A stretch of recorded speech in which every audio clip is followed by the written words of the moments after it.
Hey there everyone, it's Ashley Cannon Newell with you for this week's Make It Monday tutorial, and I have a challenge for you to use texture paste with the stencils and do a little bit of a selective color inking with the stencil and the texture paste. A lot of techniques here for you today. So to get started, I'm going to share with you some things that you need. First is your cardstock, of course. Um, you can use any paper you want. I'm using white here. Of course, you need your stencil. I'm using the new wood block print stencil. You can position it any way you want. You need some ink color, some reinkers. I have some here and my little watercolor inker thing. And also you'll need some texture paste. You can use embossing paste as well, but I have only experience in using texture paste. So I'm not familiar with how embossing paste will work, but I'm here that it's very similar. So I was inspired by this card that I had from my previous release, and I just used the plain texture paste, as you can see here, just the white. But on this tutorial, I'll be sharing with you how you can add ink to it to make it colorful, and specifically selective inking with it. So I'm going to position my stencil at an angle here, more of a diamond shape, and have it so that the point of it is almost to the end of my cardstock there. Um, you can, of course, fill your entire paper with this stencil. It's all up to you. I'm just going to use a little bit of washi tape to keep my stencil in place while I am adding the texture paste and the ink. Um, I've done this plenty of times without taping it down, is what I usually do. But since I'm doing this tutorial, I want to make sure I show that you should probably tape it down. So you'll need a craft knife like the one I'm using here, and then use a generous amount. I like to use a lot. And then I just kind of spread it over just like some icing, like you're icing a cake, a cupcake, or anything. So I just like to scrape downwards. I start at the top and then I just apply it downwards. This is a very quick process.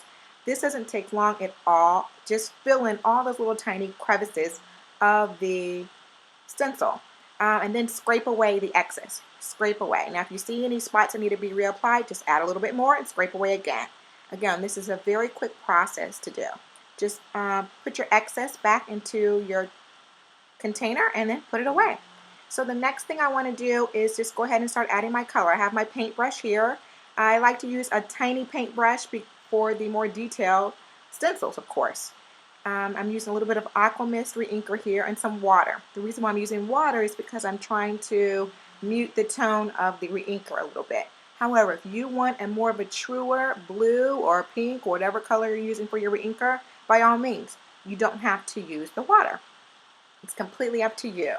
And so I'm selectively adding color to the different sections of the actual stencil here.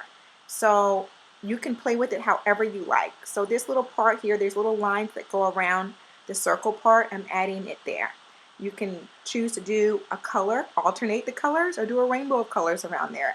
There are so many different options you can do with this technique that is so fun to see how the results will differ and change from project to project. So I'm adding a little bit of Summer Sunrise reinker here over top of the stencil and over top of the texture paste. That's the key.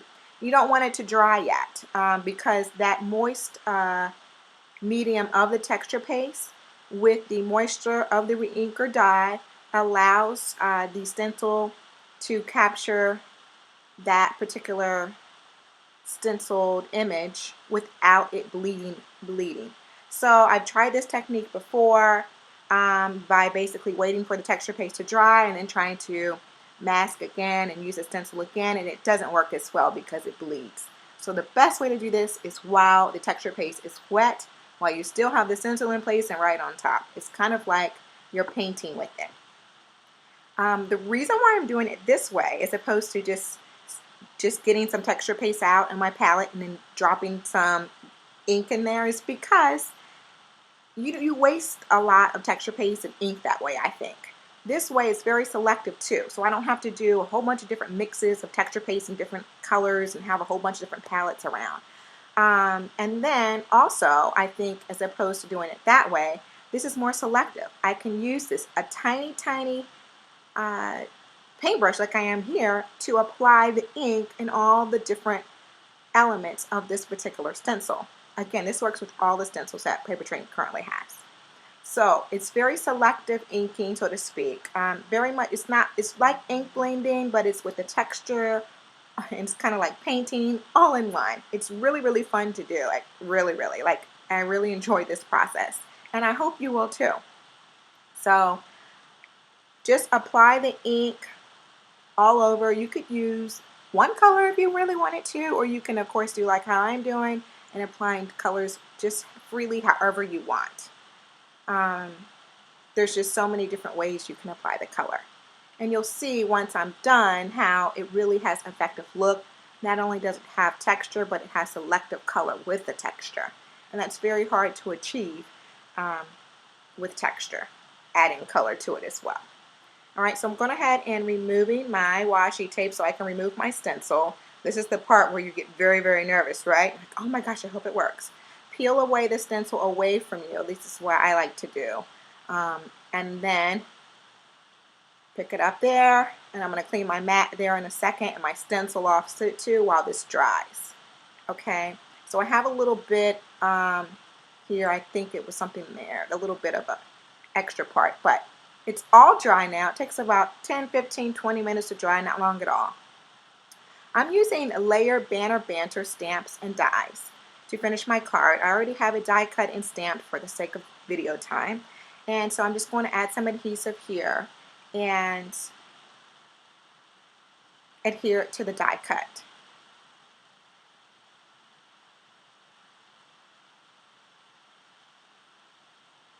All right, so there's so many ways, of course, you can finish this card. I'm just using this way as to have a large sentiment and again some more dimension added.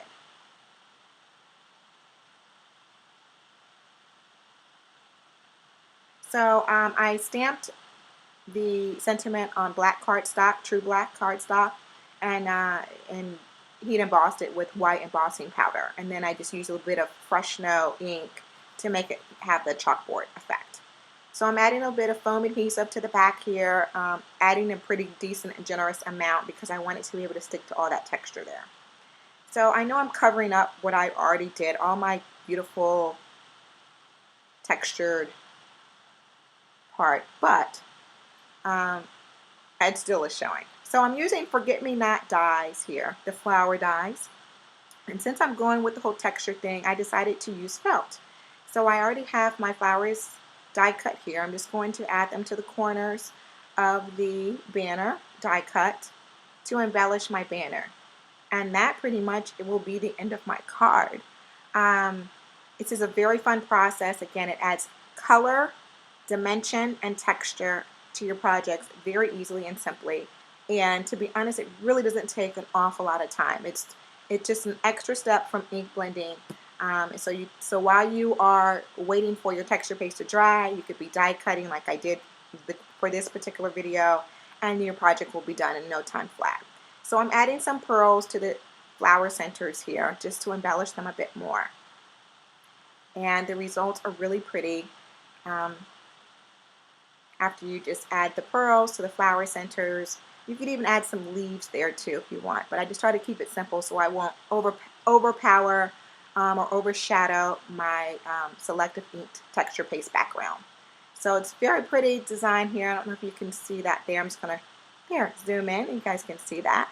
And it just feels so great. So I'm going to give this card to my friend who's expecting a baby this weekend. And I hope you guys enjoyed this tutorial and video, and I hope you give it a try. It's very fun and interesting technique, and you can use it on just about any project, cards, tags, bookmarks, anything. And it's something that just is a truly eye-catcher. So thanks so much for watching this week's Make It Monday video. For Paper Tray Ink, I'm Ashley Cannon Newell. See you next time. Bye.